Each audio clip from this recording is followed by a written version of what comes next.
Once upon a time, in a quiet village nestled between rolling hills and lush green forests, there lived a young boy full of curiosity and eager to grow up. From the moment he could speak, he was filled with an intense desire to become a man, to take on the responsibilities and privileges that came with adulthood. Every day, he would wake up with a burning question in his mind, and he eagerly sought answers from the most important people in his life, his mother and father. He would run to his mother in the mornings, eyes shining with anticipation, and ask, "Mother, when will I become a man?" His voice would be filled with hope and longing as he looked up at her with expectant eyes. His mother, a gentle woman with a warm smile, would kneel down and look into his eyes, her voice soft but firm. She would reply, "When you provide food for your family." Her words were simple, yet they carried a deep meaning, emphasizing the importance of being able to care for others and take responsibility. The boy would listen carefully, nodding his head thoughtfully, and then, with a little sigh of satisfaction, he would turn away and go out to play, dreaming of the day when he would be able to feed a family of his own. As the days went by, the boy's question continued to echo in his mind.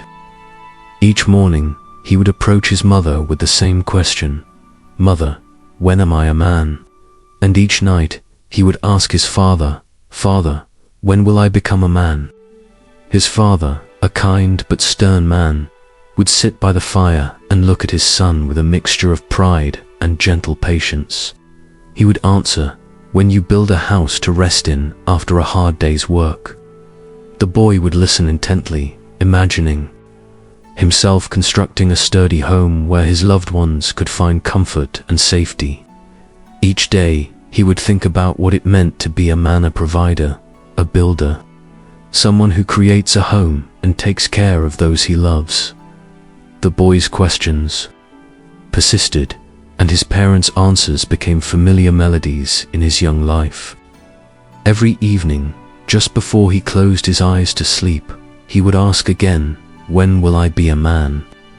And each night, his parents' responses would guide him, shaping his understanding of maturity and responsibility. They told him that becoming a man was not a matter of age alone, but of actions, of proving oneself through effort and dedication. The boy would listen carefully, absorbing their words, and then drift off to sleep, dreaming of the day when he would finally become a man. One day, after many days of questioning, the boy's mother looked at him with a different expression. Her face was thoughtful, her eyes soft with understanding. She sat beside him and gently said, "You are old enough to become a man now. Go out and see if you are able to be who you have always desired to become." Her words were both a challenge and an encouragement, a call to step beyond the boundaries of childhood and to face the realities of adulthood.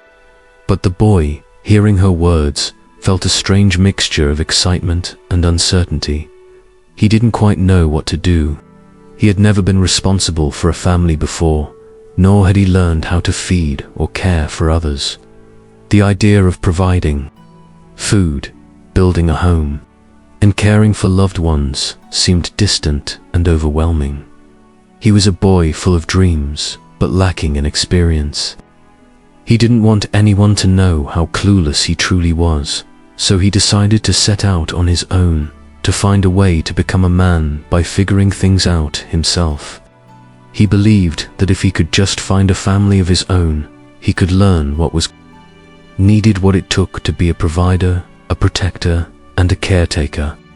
So, with a determined heart and a sense of purpose, he packed a small sack with whatever he thought might help him and set out into the unknown.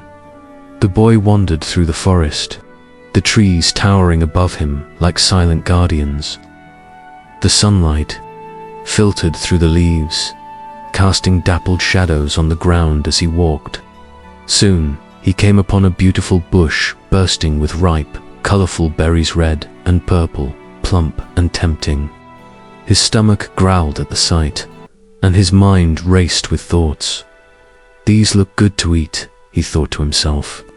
I will feed them to my family once I have one. He eagerly reached out and plucked the berries, stuffing them into his sack, imagining how wonderful it would be to share such gifts with loved ones as he was turning back home. His eyes caught sight of something unexpected, a snake dropping from a branch above. The boy froze in alarm.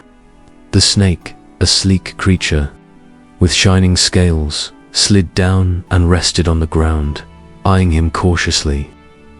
The boy, feeling a strange sense of companionship, thought to himself, "Look, my family is falling down just to meet me." Almost as if the snake was a member of his imagined family, he bent down and gently picked it up, slipping it into his satchel for safekeeping. The boy continued his journey, clutching his sack tightly. Just as he was nearing his home, he came across a wild piglet sniffing around a patch of trees. The piglet was small, with a pink snout and tiny hooves, rooting about in the dirt. The boy paused and thought, "My family will not even allow me to walk past them without making sure I notice them and take them with me." He believed that caring for these creatures would be a sign of his readiness to be a man. Without hesitation, he tied the piglet to a nearby tree, making sure it was secure, and then went inside his hut to rest. That night, as the boy lay in bed, he asked his father the same question he had been asking for days. "Father, when will I become a man?" His father looked at him with a gentle smile and answered differently from before. "It is time for you to show that you can be a man," he said. "Tomorrow, set out to do what you know to do." The boy listened carefully, sensing that this was his moment to prove himself. But as he lay in bed that night, he felt a strange knot in his stomach, for he didn't even know how to build a house. The idea of creating a shelter, of providing a place of safety and comfort, seemed beyond his reach. He was still a boy in many ways, and he knew it deep inside. Yet, he didn't want anyone to see his confusion or weakness. He decided to keep his doubts hidden and to take action the next day. Early in the morning, he set out once more, carrying his sack with the snake, berries, and piglet. He wandered a little way past his familiar home, into an open patch of land that looked suitable for building. The ground was flat and clear, and he thought, "This is a good spot to build my house." With a determined heart, he began to gather materials: straw, small pieces of wood, leaves, and some fine rope he had found nearby. He worked tirelessly, stacking the wood, weaving the straw and leaves together, and tying everything with the rope. The sun moved across the sky as he toiled, sweat pouring down his face, but he was committed to creating something of his own. After many hours, just before the dark fell, he managed to build a small hut, a humble shelter, but his own. He looked at it proudly, imagining that this was the beginning of a true home. He gathered his family, the piglet, the snake, and the berries, and stepped inside his new dwelling. Feeling a sense of accomplishment, he sat down on the ground, smiling to himself. "My father was right," he thought. "After a day of hard work, all you want to do is relax in your own home." He took the berries out of his sack, untied the piglet, and brought the snake out of the satchel. He was eager to share his success, and to show that he was ready to be a man. He chewed the berries happily, watching the piglet nibble at them, and felt a surge of pride. "I have found my family," he thought, "provided them food, and built a house. I am truly becoming a man." But then, a sudden commotion erupted. As the piglet squealed and turned bright purple, an indication that something was wrong, the young man's heart sank. "Oh no," he cried. "The berries must be poisonous." His eyes widened as he saw the piglet stomping and squealing, stomping in circles, causing chaos. Just then, the piglet's tiny body collided with the snake, which was injured and writhing on the ground. The snake, in its dying moments, struck out with its poisonous fangs, biting the piglet. The piglet squealed even louder, writhing and turning colors, as the young man watched helplessly. Realizing what had happened, he jumped back in terror. The chaos caused him to stumble and fall, knocking down his humble hut with a loud thump.